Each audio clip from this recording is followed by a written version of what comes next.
Les névroses passives consistent dans la diminution ou l'abolition de la sensibilité et de la contractilité musculaire. Elles ne peuvent être complètes que dans les appareils locomoteurs et sensitifs. Les névroses actives et passives ont le plus souvent pour cause une phlegmasie située dans l'appareil cérébral ou dans les autres viscères. Les passives dépendent quelquefois d'une influence sédative agissant sur le nerf où elles se manifestent.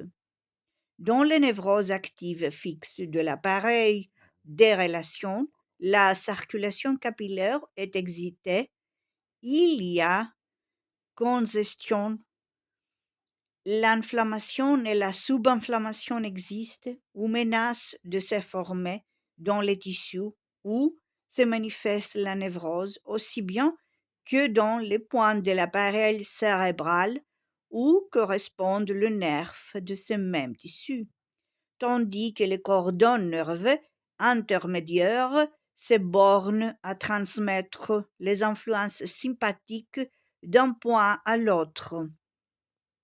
Lorsque dans les névroses des viscères de la poitrine et du bas-ventre, il existe des douleurs ou des convulsions ambulantes dans les muscles locomoteurs, il y a deux points d'irritation qui sont enflammés ou tendent à la phlegmasie, l'un dans ces viscères et l'autre dans l'appareil encéphalique.